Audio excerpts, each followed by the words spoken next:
What's up, everyone? Welcome to this day in Philly sports history for December 10th, 2024. I'm your host, Jim Montgomery. Welcome to a Tuesday edition of the podcast. It is Tuesday. That means it's time for a little positivity / motivation. And today's quote comes from Zig Ziglar. And he who aims at nothing will hit it every time. And I think this is the perfect quote for the time of the year it is. Everybody is getting into the holiday flow. A lot of times you sort of just let things go because it's the end of the year. Hustle and bustle of holiday shopping and getting ready for the holidays and finishing out the work year and everything. But I think it's a good time to start reassessing where 2024 was for you and start looking ahead for 2025. I think what this quote is saying is you need to have goals. You need to have a vision. You need direction. And you need to go that way in order to get where you're going. Because if you don't know where you're going, how are you going to know when you get there? How are you going to know where you're going? And I think it's always good to constantly reassess, adjust, things like that. I'm currently working on redoing, or I shouldn't even say redoing, just completing and making a mission statement for the podcast, sort of where do I want to go. 2024 was a big year for me. Lots of stuff with the Philadelphia Sports Hall of Fame, lots of stuff with opportunities and different things like that. So I want to sit down, reassess, and clearly map out moving forward to 2025 where I want to go. I have some great ideas and everything, but I need to get that down on paper so I have something to aim at, as Zig Ziglar would say. But I think just in every aspect of your life right now, it's a great time of the year to start setting the tone for 2025. I talked about this a few weeks ago where there was still 60 days left in the year. Plenty of time to start making changes and things like that. I think start looking ahead. Don't wait until January 1st to make your resolutions. Think about what you want to accomplish in 2025. Start setting those goals. Make a plan now. Start setting the tone. Start working on some of those things now. There's still 3 weeks left in the year. Plenty of time to really start working on yourself and heading in that right direction and having that goal that you want to get. Start your New Year's resolutions now. It's definitely not too late. Just because the calendar says January 1st doesn't mean that's when you have to start. So start looking ahead, and remember, he who aims at nothing will hit it every time, and that comes from Zig Ziglar. But why wait until January 1st when you can start doing some things now? Even if you don't start making full-scale changes, start thinking about where you want to be. Have an idea, have a plan, create a plan. And that way you don't come to January 1st, tend to throw something up, and then all of a sudden you're failing at your New Year's resolution. So start now. Hopefully that'll help you as you go through the next couple weeks. And that is today's Tuesday motivation / positivity. All right, we're going to go a little bit out of order today. Lots going on in Eagles land, and had time to go back, look at some of the highlights of the game, rewatch some things, listen to some of the post-game interviews, and I thought I had a plan and direction for today's analysis of the Eagles, and then coming home from the orthodontist, listening to the beginning of the Brandon Graham show, some bombshells were dropped. So let's start, I guess, with a recap of yesterday's question of the day. I asked you, who was the GOAT of the game? Not surprisingly, 75% of you said it was Saquon Barkley. Hard to argue, as always, with that. I probably would have gone with C.J. Gardner-Johnson. But thank you, as always, for participating in the question of the day. There'll be another one later in the show. All right, so I guess we'll just go to the big news. And AJ obviously was not happy. There were some clips and shots of him and Devontae on the sideline, kind of discussing things. And as I was able to go back and look at some of the game film, what game film? My DVR, but the game film, there were times that Jalen missed AJ open. However, I will say this, and from where my seats are, you have a good view of the whole field and how things develop. There were at least two times that AJ cut the play in, where if he'd have cut it out, like I said yesterday, he would have been open for a deep pass. Now, would Jalen have hit him? I don't know. Was that part of the play call? Was it frustration on AJ's part? Now that I kind of know what happened, was he frustrated knowing he's not going to do it anyway? And why run the deep route? But I guess a lot of things going on here. And if you haven't heard, Brandon Graham said essentially went and I don't know if he inadvertently did this, whether it's some bigger plan. Was saying that, hey, they were friends and one seems to be willing to talk, 11 not so much. There's definitely something going on with AJ and Jalen. I don't know, again, and I think from all the stuff I've been reading and seeing, why is Brandon Graham putting this out in the open? I guess is my biggest question. AJ was frustrated and said, when asked what can improve, he said passing. I don't have a problem with that. You have the 31st ranked passing offense in the league. You have A.J. Brown, who is arguably the best receiver in the league, getting like 2-3 targets per game. That's an issue. So whether or not it was a thinly veiled shot, I think if Brandon Graham didn't say what he said, I don't think there's an issue with that. But when Brandon said what he did, makes you kind of think, is there issues going on? Or are there issues going on between Jalen and AJ? And then for that matter, a couple weeks ago, Devontae didn't seem too happy either. So there's a lot going on. And I don't know if it's play calling, the quarterback, or what. But I'm not super concerned. I would have been less concerned, I think, if Brandon didn't say what he said. Obviously, these two need, and I had this written down before Brandon Graham's comments, but they need to get on the same page, obviously. Jalen, I think, is holding the ball too long. I think he went from taking too many risks to not taking any, and I think it's come, sure, he's not turned the ball over, but it's come at the expense of the passing game. So I guess my question is, why is BG saying that? Is it his way of trying to head things off? Did he purposely do that? Did he say something by accident that he wasn't supposed to say? Either way, we have an issue. And that leads to today's question of the day. Are the Eagles in trouble right now? I think they've come through some adversity earlier in the season. I think Nick Sirianni certainly has his work cut out for him this week. This is going to be a tough game. Would not be the least bit surprised if the Eagles lose this game and we're reminiscing and the PTSD from last year starts kicking in again. But I don't know. There's definitely something going on. But are the Eagles in trouble right now? I mean, can they right this ship? Does winning cure all? I don't know. It was just a bad game. And I know they said the feeling, I forget who I read that, but the feeling in the locker room was that it was a loss. I mean, I left the stadium feeling the same way. I was not happy. It harkens back to how I felt leaving the Cleveland game. But are they in trouble right now? 267-495-8531. That's the Back to the Future voice and text line. Let me know your thoughts. Are we in trouble? Should Brandon Graham have kept all that in-house? He talked about going up, talking man-to-man. And listen, I like Brandon Graham, but I don't know if this was a calculated move on his part, something he said inadvertently, but should this have been kept in-house? I don't know.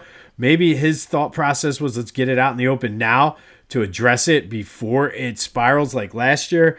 So many questions. I'm sure we'll get some answers today. But are the Eagles in trouble right now? That is today's question of the day.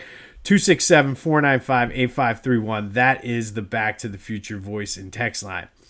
All right, some other news and notes just from my review of the game. We have a kicking problem. And I know it was windy yesterday, but I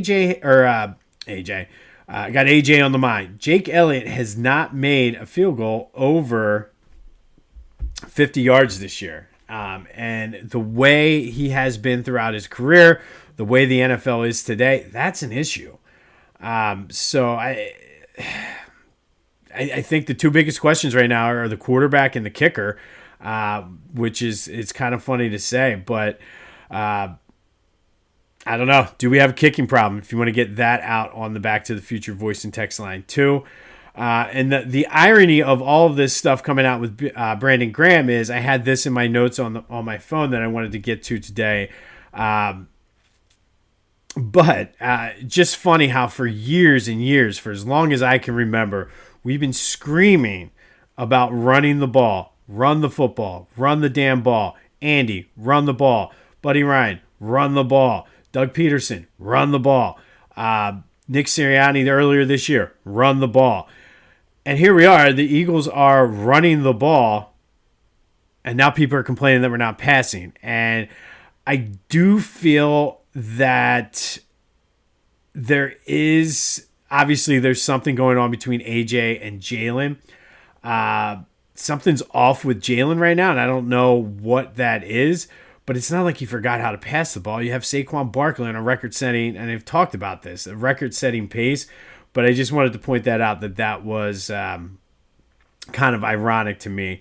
The Eagles did clinch a playoff spot, fourth straight year, most since 2000 to 2004. You wouldn't know it walking out of that game, though. You wouldn't know that they clinched a playoff spot and the fact that they've won 9 in a row. And that's why the timing of this couldn't be worse, because it's going to be hard to win 10 games in a row, especially against the Steelers. But we'll see what happens. Maybe they come out and dominate the Steelers the way they did Baltimore, and everybody kind of forgets about this. They do open up as 5-point favorites. I think that line might be a bit high. I would have said that before the whole whatever you want to call it, leaked out about AJ and Jalen. But 5-point favorites as of right now. It's going to be an interesting week after going weeks with not having much to talk about during the week with the Eagles. Going to be a lot to talk about today. And then finally, the last thing, and I feel as though this was in the notes in my phone, and it's probably a little contradicting and uneven based on some of the other things, but can we stop with if we played Detroit, we'd have gotten blown out. If we played this team, guess what? We didn't play that team. Like, I think that's, I hate that just sort of mindset. Well, if we had played this team, it would have been different. Well, guess what? You play who's on your schedule. And I talked about it before the Panthers game. They always seem to play down to their opponents. So take some of that with a grain of salt. And again, this was all before all this other news broke, but it doesn't matter. We didn't play that team. If they would have played the Panthers the way they played Baltimore the week before, they'd have won by 30 points. They weren't playing Baltimore. They were playing Carolina. So I don't like that. Like, oh, well, they're going to be in trouble when they play this team. What if they don't play that team? It's just, I don't know. And I get it. That's what we do as fans. But come on, people. Be better. But we'll have more on the whole Jalen and AJ thing as the news and the story progresses.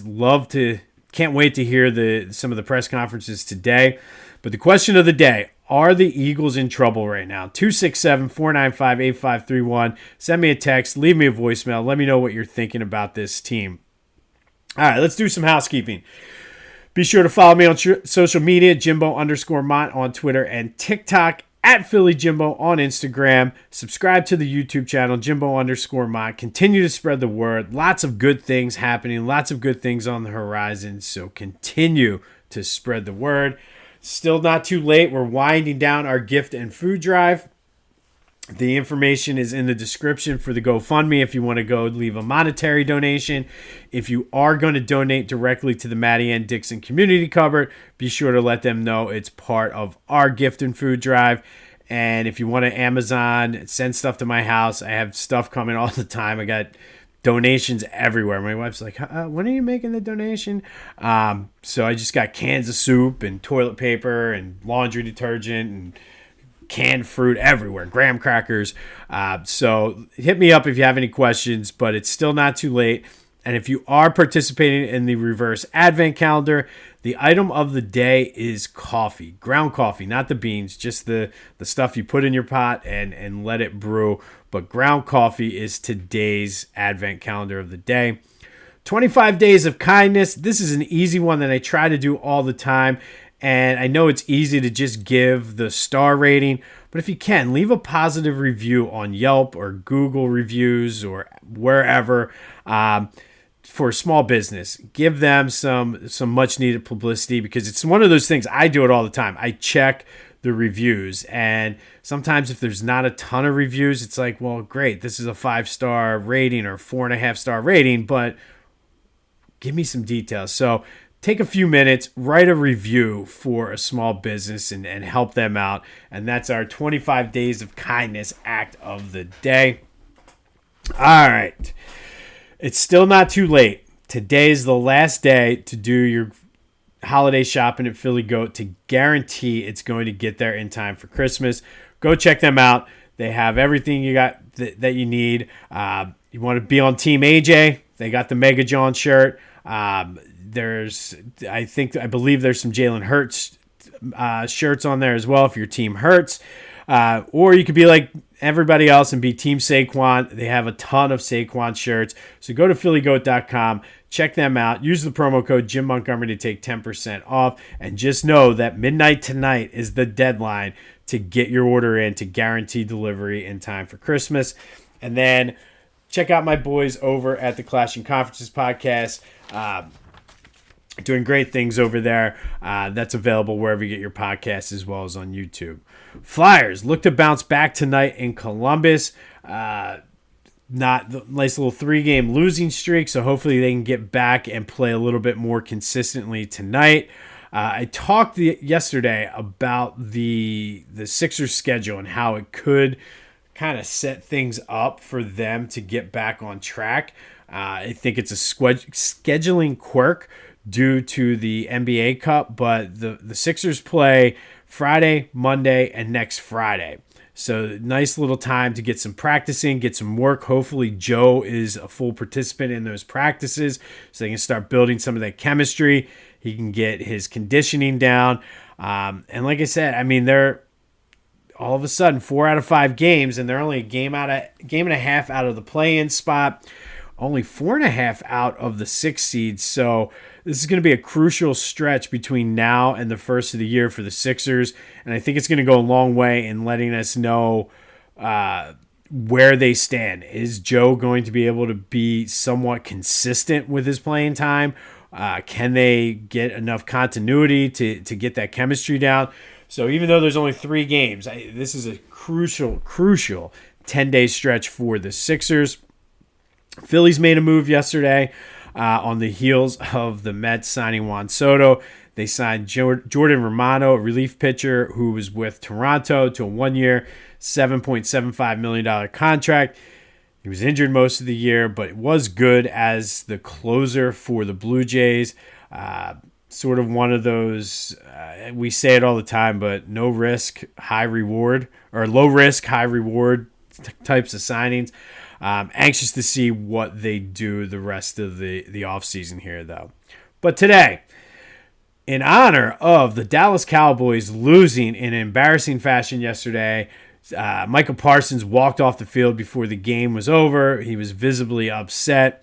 You gotta love it. And as bad as our locker room could be right now, at least we're not the Cowboys. But we have an Eagles-Cowboys doubleheader today. First, we're going to go back to 1989. And on this day in 1989, Bounty Bowl 2. Just 17 days after the Bounty Bowl, where Buddy Ryan was accused of putting a bounty on Luis Zendejas and Troy Aikman, the Eagles welcomed the Cowboys to the Vet. CBS dubbed it Bounty Bowl 2. They had the posters and the graphics with players' names and bounties. And as much as the NFL did not want to really promote that, if you remember Greg Williams, the whole bounty scandal with the Saints, there was a point in time where the NFL was celebrating this, and CBS certainly used it to hype up this game. The Eagles won the game 20-10. Chris Carter caught 2 touchdowns. The defense sacked Troy Aikman 1 time and forced a turnover. But the big story in this game was what happened, I guess, aside from the game. I almost said off the field, but a lot of this stuff happened on the field. And look, I talk about it a lot. I advocate and fight for Philly fans. I think we get a bad reputation. I think some of the stuff that goes on in LA and San Francisco, Oakland, and all of the violence. You have guys getting stabbed at Dodgers-Giants games. But it's Philly fans because we booed Santa Claus one time back in 1968. We're the evil ones. So I tend to advocate and stick up for fans as much as possible. But on this day in 1989, it was certainly not our finest moment. Snowballs, ice balls, beer bottles, you name it, it was thrown onto the field. Nobody was safe. Referees, players for both teams, Jimmy Johnson, Philly cops, even the broadcasters, Vern Lundquist and Terry Bradshaw were dodging snowballs on this day. This is the infamous time where Ed Rendell said he bet one of the guys sitting next to him that he couldn't get a snowball onto the field. Ed lost that bet. And, I mean, we even hit Jerome Brown with a snowball as he was trying to calm the fans down from throwing snowballs. So, again, not our finest moments. I'm not saying that some of the things people say about Philly fans aren't justified. I'm just saying that this time it was sort of one of those things like, we can be better than that. But it did force the Eagles to beef up security for their final home game against the Cardinals, as well as the playoff game against the Rams. There were no beer sales. And could you imagine going to an Eagles game with no beer sales today? Like, people would riot. But no beer sales during the game for that Arizona game, or I guess they were Phoenix at the time, the Phoenix Cardinals, and the playoff game against the Rams. Maybe that's why they lost to the Rams in the playoff that year. But on this day in 1989, it was Bounty Bowl 2 at the Vet. Eagles beat the Cowboys 20-10. Fans lost their minds, hit everybody within sight with a snowball. I'm sure there was stuff thrown at each other, but refs, players, announcers, coaches, you name it, they were fair game. And then fast forward 6 years. We're going to go back to 1995. And on this day in 1995, the Eagles welcomed the Cowboys to the Vet. This time it was the Eagles coming out on top 20-17. Ricky Watters ran for 112 yards and a touchdown. But this is known simply better as 4th and 1. In the fourth quarter, the Cowboys decided in a tie game to go for it on 4th and 1 from their own 29-yard line. Hand it off to Emmitt Smith. The Eagles stop him, but wait, the refs blew the whistle. The 2-minute warning happened. And everybody in the stadium, Merrill Reese, Stan Walters, Pat Summerall, John Madden, who were announcing, everybody thought, okay, this is where Barry Switzer is going to just kick the ball. Come back from the 2-minute warning. Line up to go for it again. You run the same play. Same result. And the Eagles end up, Gary Anderson kicks a 42-yard field goal for the win. It was a big game. Troy Aikman was furious at the end of the game. But Merrill Reese with one of my all-time favorite calls, and I apologize for the poor impersonation, but they snap the ball. They give it to Smith, and they stop him again.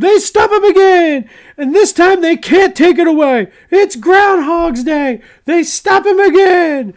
That was horrible, but one of my all-time favorite Merrill Reese calls. But 4th and 1 happened on this day in 1995, 6 years after Bounty Bowl 2 happened on this day back in 1989. And then finally today, our forgotten team in Philly sports history. We touched on these guys a little bit before earlier this year, but the Hilldale Daisies, a Negro League team from Darby, PA. They played from 1910 to 1932, and they were one of the best Negro League teams. They won 3 Eastern Colored League championships. They won the Negro World Series in 1925. 6 Hall of Famers on their team throughout their history, including Pop Lloyd, Judy Johnson, and Biz Mackey. There is a PA historical marker on McDade Boulevard and Cedar Avenue in Yeadon.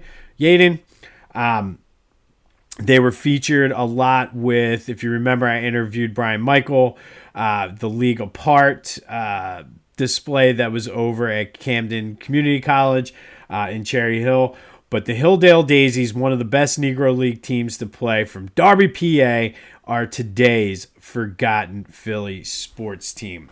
On this day in 1989, it was Bounty Bowl 2, and in 1995, it was 4th and 1. Eagles winning both times, defeating the Cowboys, all in honor of the Cowboys losing to the Bengals last night. We'll have more on the Phillies offseason, more on the Sixers. We'll recap the Flyers game, but the big story is and will be the entire week, Jalen versus AJ, and just what the heck is going on over there. Did BG make a mistake? Was it a calculated move for him? I don't know. I trust BG, but man, maybe you should have stopped talking instead of continue going on. But hey, maybe it'll work out. We'll see what happens. What they did last year didn't work, so maybe bringing it out in the open is the way to go. We'll see, but be sure to hit me up on the Back to the Future voice and text line and let me know, are the Eagles in trouble right now? As they are 5-point favorites. Like, that just seems like a big line for me. I don't know. Like I said, we got some time on this before we get into the keys to the game and everything, but that just seems like a big line for me. Be sure to donate to our gift and food drive. Ground coffee is the item of the day. Should you have any questions, let me know. But it is Tuesday, so remember, he who aims at nothing will hit it every time. Why not start making your goals for 2025 now? Get a head start on it. That way you're in a better position to guarantee yourself some success. This has been This Day in Philly Sports History for December 10th, 2025. My name is Jim Montgomery. Go have yourselves a Tuesday. And until next time, I'll see you when I see you.